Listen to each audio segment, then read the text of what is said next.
আসসালামু আলাইকুম ভাই। আজকে আমার জীবনের একটা সত্য কথা আপনাদেরকে জানাবার জন্য আমি ভিডিওতে আসলাম। আমি গতকাল মাওয়া গেছিলাম, কিন্তু দুর্ভাগ্য আমার গাড়িতে যে তেল কম ছিল, আমি তেলের কাটার জন্য বুঝতে পারিনি। আসতে সময় 10 কিলো থাকতে আমার গাড়ির তেল ফুরিয়ে যায়। আমি বিভিন্ন লোকের কাছে হেল্প চাই, কিন্তু কোনো লোকই আমার হেল্প করতে রাজি হয় না।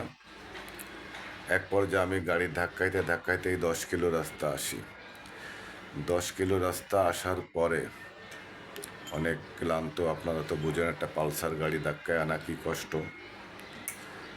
তারপরে আমি বাসায় আসি। বাসায় আসার পরে আমার যে আপনজন,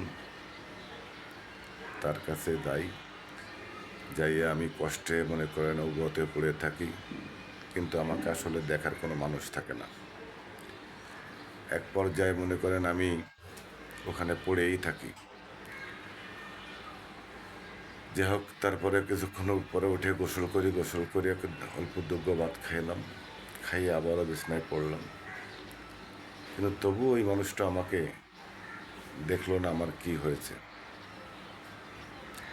রাত্রেবেলা আস্তে আস্তে ব্যথাটা বাড়লো, মাথায় যন্ত্রণা হলো। দুঃখের বিষয়, এটা দেখে সে আমার পাশ থেকে চলে গেল। শুধু চলে যাও, শান্তি হলো না। তার ছেলেকে বলল ওকে ঘর থেকে বের করে দে। কথাটা শোনার পরে অনেক সময় কষ্ট হওয়ার পরেও বেরোয় গেলাম ফার্মেসিতে। যাইয়া ফার্মেসিতে যেয়ে ওষুধ খাইয়া ওই ফার্মেসিতেই শুয়ে থাকলাম। কত সময় পরে একটু ভালো লাগার পরে আমার মোটর সাইকেলটা যে গ্যারেজে রাখি, আমি সেই গ্যারেজে রাত কাটালাম। এই হচ্ছে মনে করেন জীবনের ভুল, সোনা থুয়ে আঁচলে গেড়ে দেওয়ার ভুল, যে প্রায়শ্চিত্ত আমি করছি। আশা করি আমার ভিডিওটা যারা দেখবেন, কেউই এই ভুল আর কখনো করবেন না।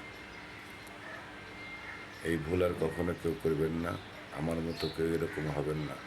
তাহলে বিপদে পড়লে আপনার পাশে বাঁচানোর কেউ থাকবে না।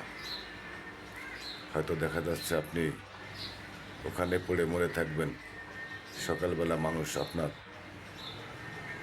লাশ পাবে, কিন্তু বেকার তারা, কারণ মরে থাকবেন, কেউই তো দেখবে না। তাই বলছি, আমার মতো এরকম ভুল আর কেউ করবেন না।